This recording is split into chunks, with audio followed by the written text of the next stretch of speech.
nós estamos justamente vendo nessa série de mensagens, Família a Longo Prazo, princípios que a gente pode ter para que os nossos relacionamentos não se desgastem com o tempo.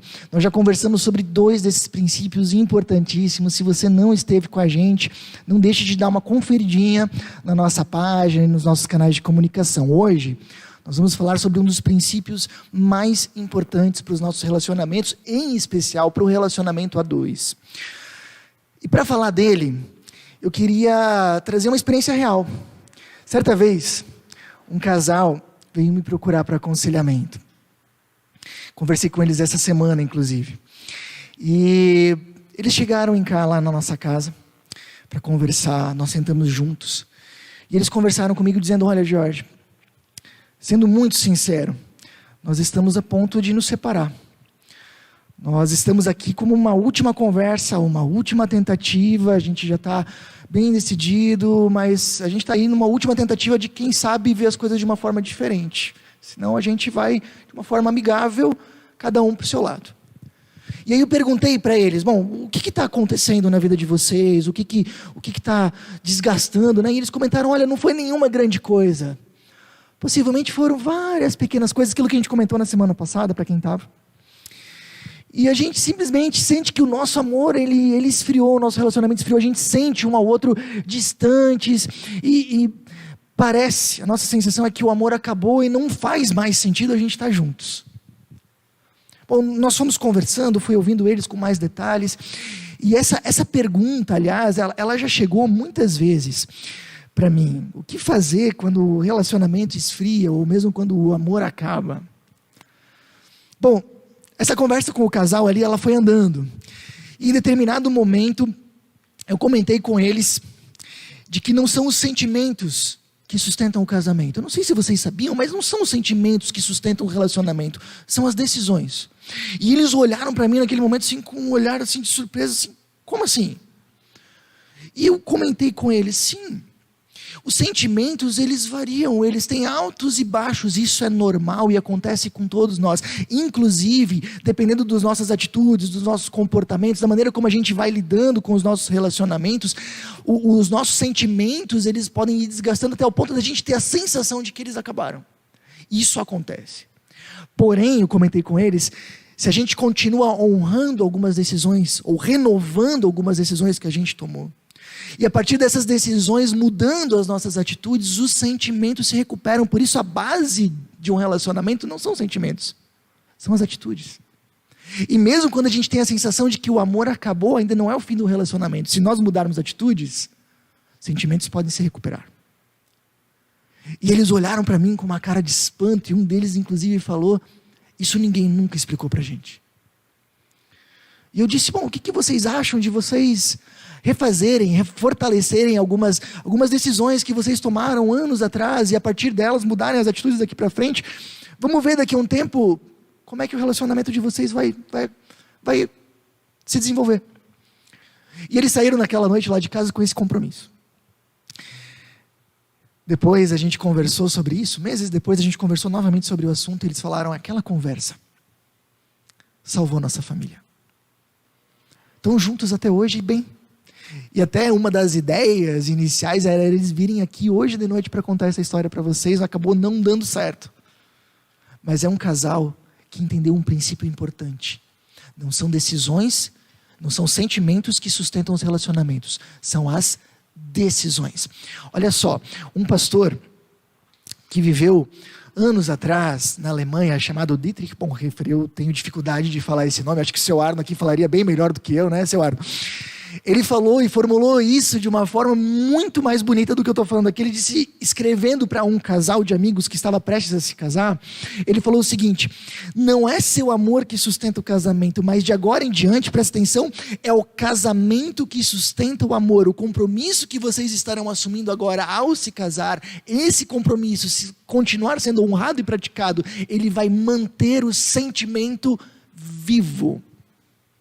E vocês sabem que isso inclusive já tem comprovação.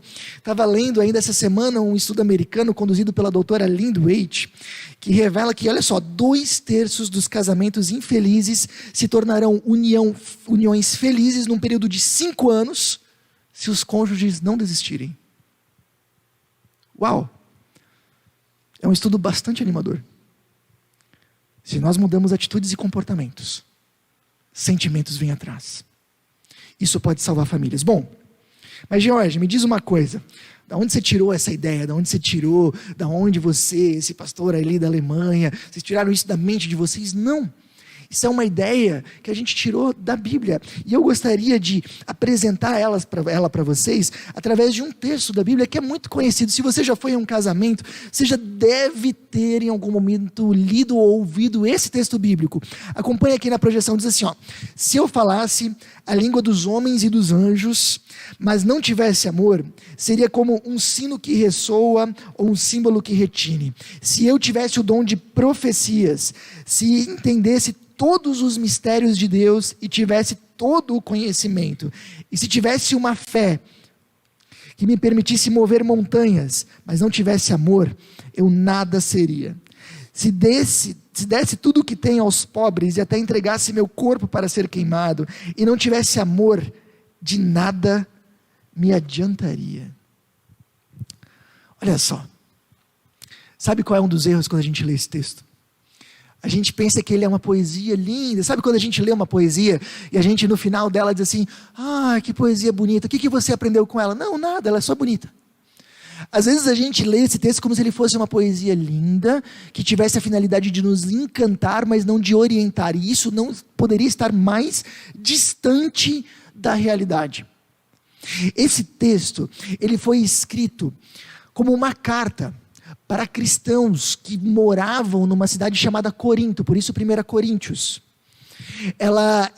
Esses cristãos, eles tinham um sério problema. Eles iam numa igreja e eram bastante fervorosos, até eles tinham uma fama assim de o culto deles, assim, eles orarem em bastante voz alta, eles pareciam ser bem espirituais assim, mas eles eram pessoas extremamente egocêntricas, que não conseguiam olhar umas para as outras, e isso estava provocando sérias brigas na comunidade. Por isso Paulo, um dos maiores líderes do cristianismo do século I, escreve essa carta que está na nossa Bíblia.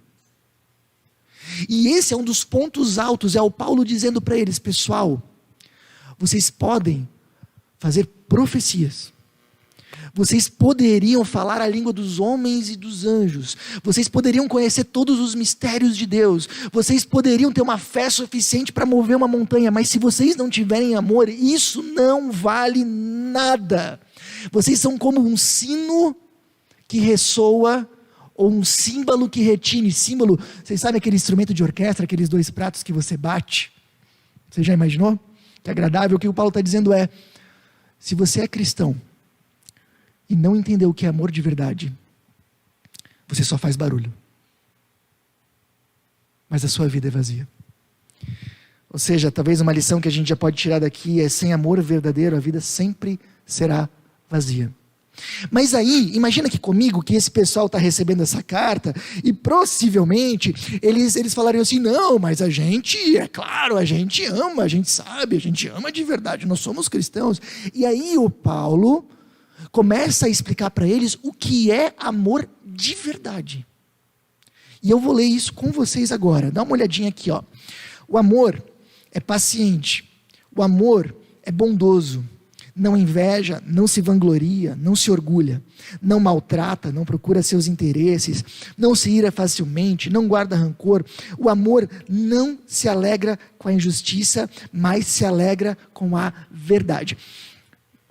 Pensa um pouco o que ele está dizendo aqui. Se você pedisse para um artista, um cantor, um poeta, descreverem o que é o amor, com certeza seria uma descrição muito diferente dessa.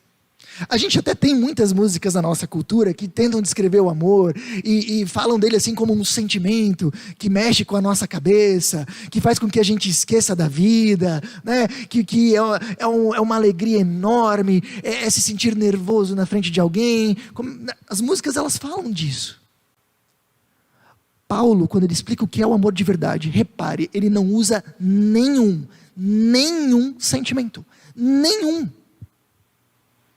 Ele não usa nenhuma vontade, ele não tem nada do tipo: é frio na barriga, é ter vontade de estar com o outro, é uma alegria que eu não sei explicar. Não, não tem absolutamente nada desse tipo. Pelo contrário, o Paulo vai na contramão da nossa cultura e da cultura da época dele. E quando ele diz o que é amor de verdade, ele só usa atitudes. Ele só usa comportamentos. O que o Paulo está dizendo para nós é: amor é quando a gente age com paciência. Ou seja, quando a gente tem vontade de desistir, mas não desiste. Isso é amor. Quando a gente consegue suportar ofensas, mesmo não querendo, isso é amor. Amor é a atitude de bondade, ou seja, é ter iniciativa em se doar pelo outro. Amor não é inveja, não é ficar se comparando e querendo ser como outras pessoas. Isso decididamente não é amor. Amor não é a atitude de se vangloriar, de querer chamar atenção para si, de querer que os outros se olhem. Pelo contrário, amor é a atitude de olhar os outros.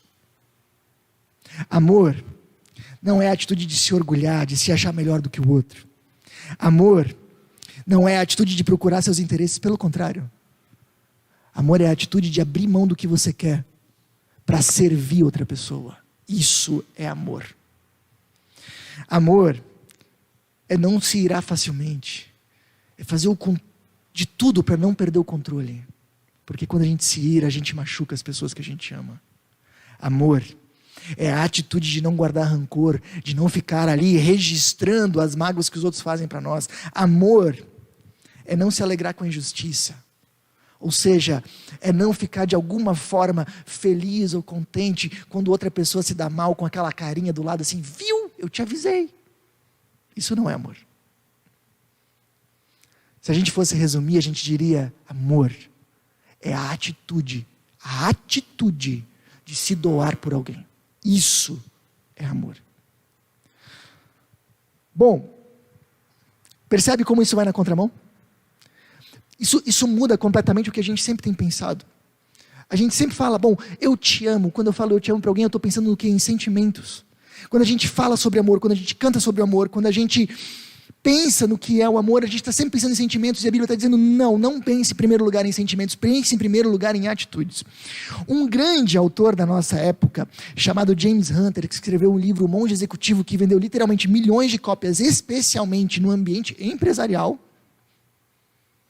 ele pega exatamente essa ideia no seu livro e coloca o seguinte: quando Jesus fala de amor no Novo Testamento, ele usa a palavra grega ágape, uma palavra bem específica, falamos dela já algumas semanas atrás.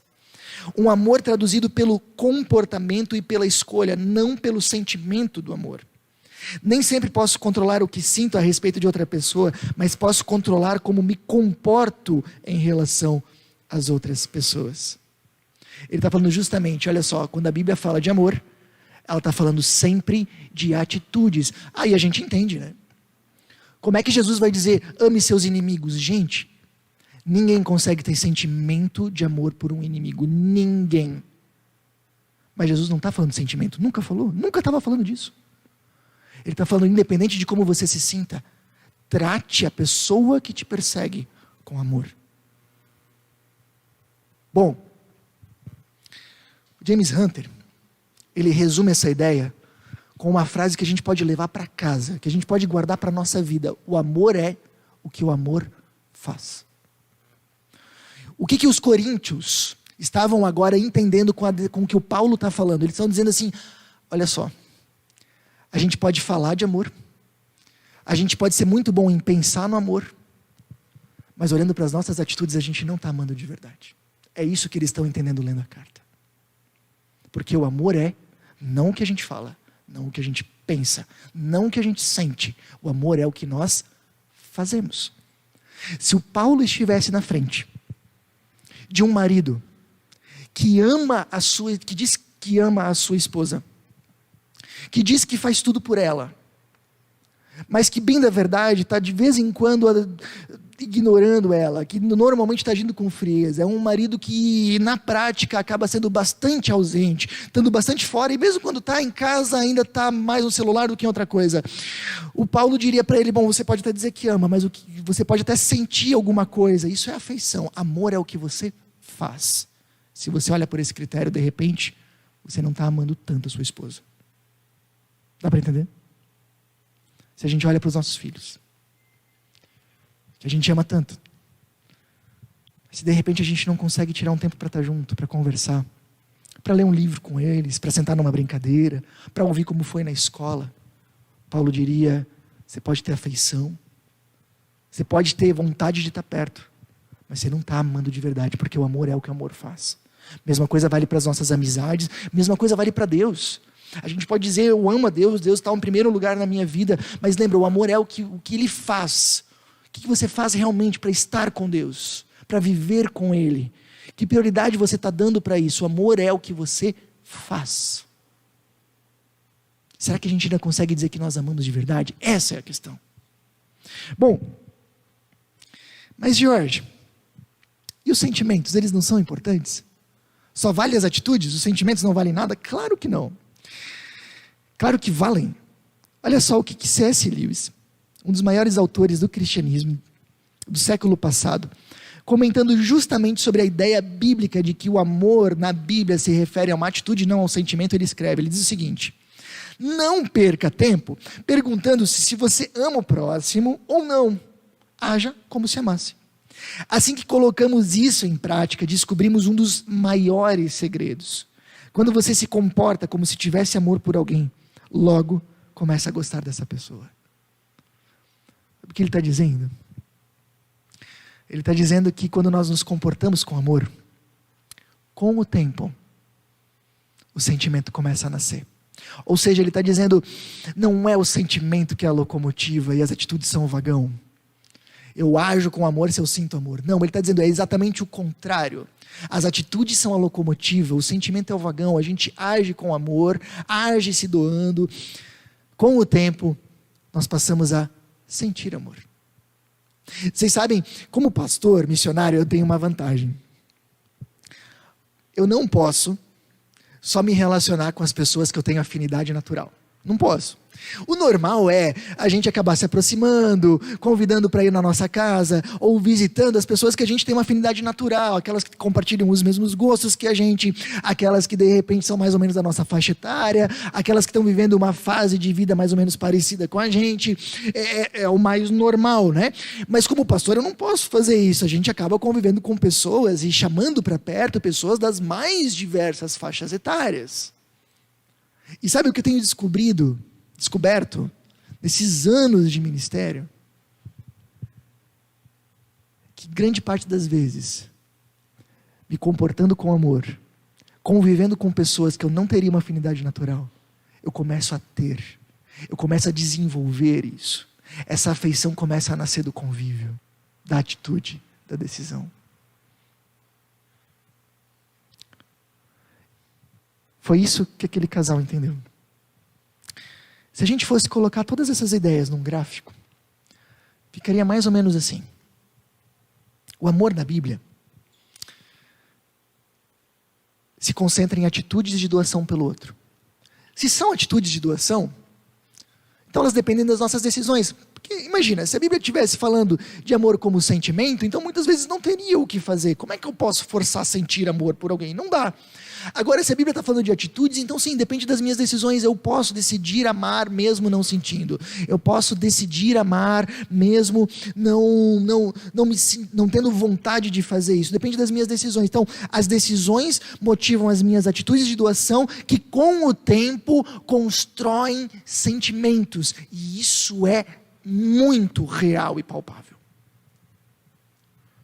Isso é bastante diferente do que nós vemos do pensamento comum. Porque o pensamento comum, se você acompanha no gráfico, é justamente o contrário. Sentimentos de amor que dão origem a atitudes de doação e decisões diárias. Então, o que aquele casal que eu comentei no começo chegou pensando? Eles pensaram assim, bom, acabou o sentimento do amor, acabou a relação, não tem mais o que fazer, porque ele é a força, ele é o início de tudo, e o que eu fiz para ele foi explicar, não, o início são as decisões, mudem as decisões, muda o sentimento. Quando os sentimentos se enfraquecem, grave isso. Isso não é o fim da relação. Isso é simplesmente um sintoma de que decisões erradas estão sendo tomadas. Lembra disso. Se você começa a se sentir distante da sua esposa, distante dos seus filhos, não significa que o relacionamento quebrou. Significa que você está tomando decisões ruins e atitudes ruins, que se forem revertidas, os sentimentos se fortalecem novamente. Os sentimentos, eles são sintomas do verdadeiro problema. Bom, a ênfase no pensamento comum está no sentimento. Por isso que as músicas falam disso, por isso que as poesias falam disso, por isso que a gente pensa nisso, os sentimentos. A ênfase na Bíblia sempre, sempre vai estar nas atitudes. Sempre. Tanto é que, por exemplo, quando você tem uma cerimônia de bênção matrimonial, você chega naquela parte tão aguardada dos votos, sabe? Você, fulano de tal, promete amar e respeitar a fulana de tal, na saúde, na doença, na alegria, na tristeza, papabá, papabá, até que a morte os separe. Não está se falando de sentimentos. Está se falando de atitudes. Está dizendo, eu vou amar e respeitar. Eu estarei do lado dela, complementarei ela ou ele, não importa o que aconteça e não importa como eu me sinta. Decisão e atitude. Tanto é que quando casais optam em fazer na bênção matrimonial votos livres, que hoje está muito comum, eu não quero usar uma fórmula pronta, eu quero escrever, não tem problema nenhum. Mas a nossa orientação sempre é, só que lembre que os votos não é uma declaração de amor, não é você dizer como você se sente, que você ama o seu noivo, a sua noiva, é pressuposto, senão vocês não estariam aqui. Os votos é o que você promete, como você vai agir. É dizer, independente do que eu sinta, do que aconteça, estarei do seu lado e agirei com amor. Uou! Pessoal, se a gente olha isso, a gente percebe o seguinte: sentimentos oscilam. E se eles forem a base das relações, nossas relações vão estar cheias de altos e baixos. Mas decisões permanecem, independente dos sentimentos. Dá para entender? Elas são a base. Vou ser bem sincero com vocês. Nem todo dia eu acordo morrendo de amores pela minha esposa e nem ela por mim. Tem dias que a gente acorda super apaixonado, tem dias que não. Mas essa não é a base. A base é que há anos atrás, 13 anos atrás, nós prometemos um para o outro que nós nos amaríamos até o fim da vida. E nós vamos honrar esse compromisso. E esse compromisso vai alimentar os sentimentos que nós temos. Aliás, Susan e eu temos uma história bastante peculiar. Porque no início do nosso namoro a gente não estava apaixonado um pelo outro. É bem estranho isso. A gente justamente estava apaixonado por outras pessoas. Eu estava apaixonado por uma outra menina que não estava dando certo, ela por um outro menino, e a gente era muito amigos um do outro. E essa amizade fazia tão bem pra gente, o convívio era tão bom, e um dia a gente pensou, por que a gente não dá um passo a mais? E foi bem interessante, foi uma decisão que a gente tomou mesmo. E a gente começou, claro, isso mudou as nossas atitudes um com o outro, e com o tempo foi passando, foi criando e construindo um sentimento enorme que nós temos um pro outro. Eu não consigo imaginar minha vida sem ela. É nessa hora que vocês dizem, Você pode escrever no chat, né? Você que está em casa, isso aí. Sentimentos se constroem com as atitudes, ou se desgastam com elas. Lembra disso. Mais um exemplo, vamos falar só de casamento. Tem dias que eu acordo, olhando para os meus filhos, assim, cheio de corações, vontade de apertar a bochecha o dia inteiro. Eu penso assim, nossa, que lindo eles comendo, nossa, que lindo eles brincando, nossa, que lindo eles dormindo, sabe? Mas tem dia que eu só não devolvo eles porque não tem para quem.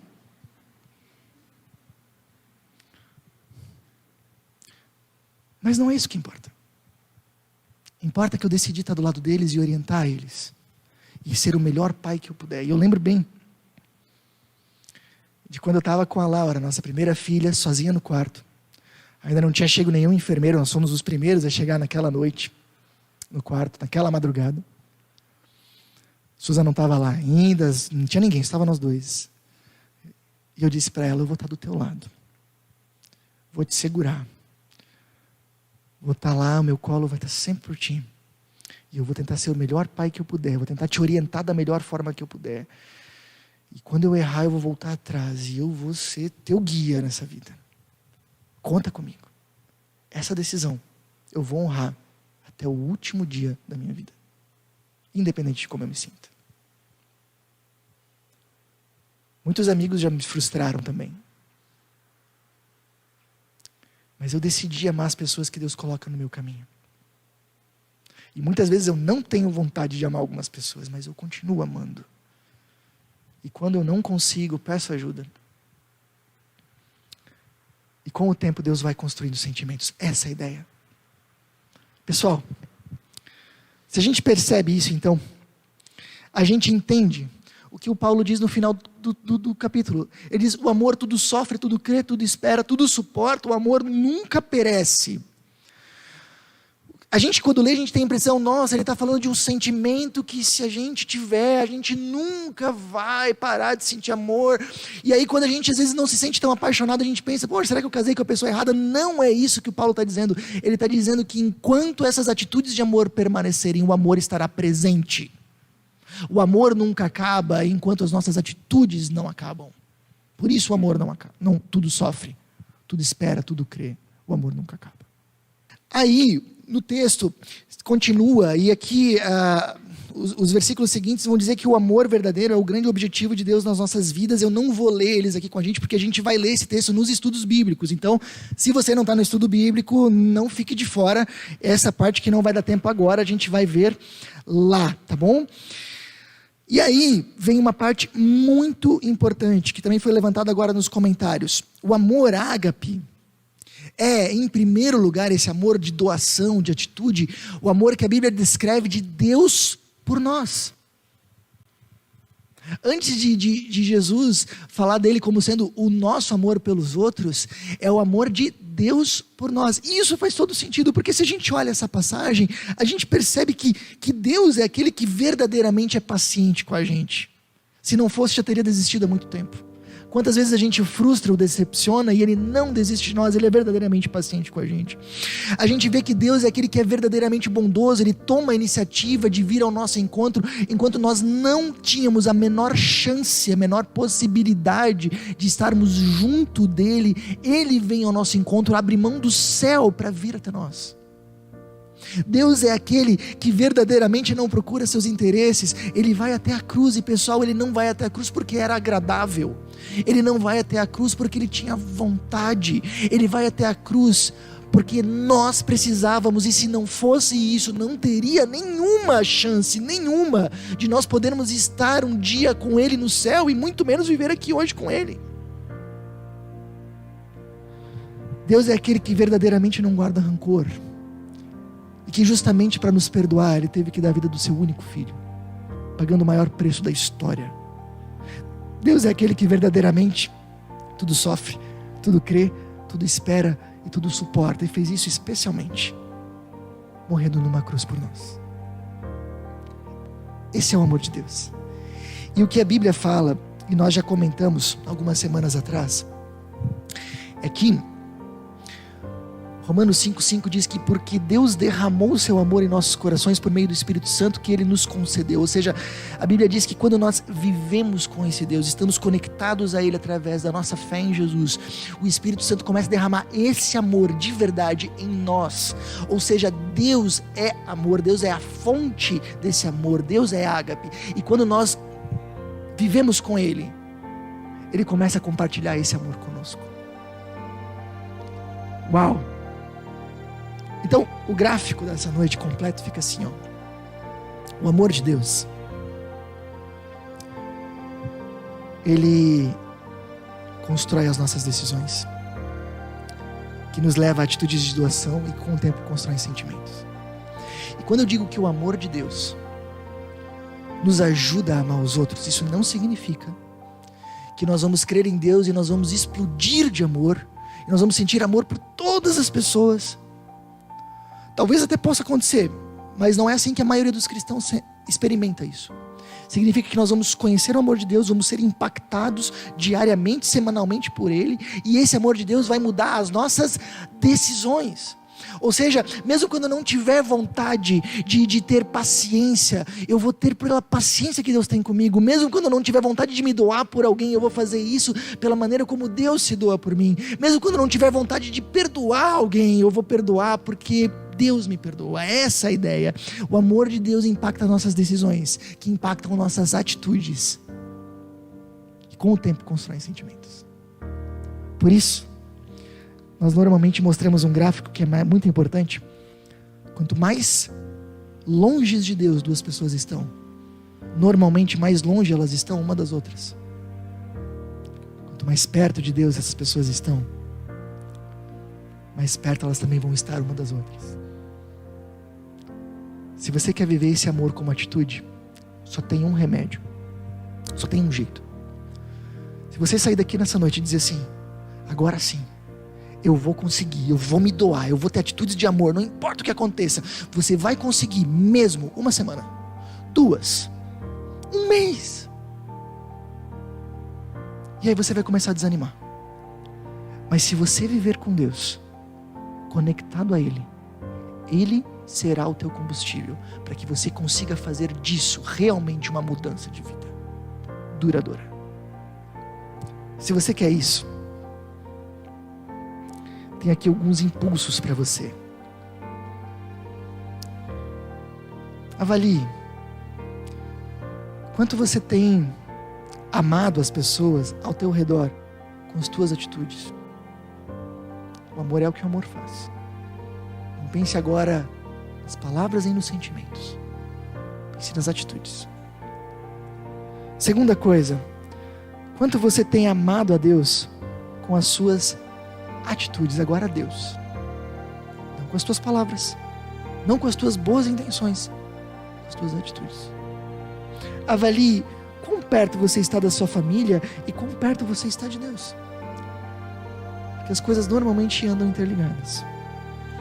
Eu queria convidar você a tomar algumas decisões. Decida cada vez mais buscar o amor de Deus.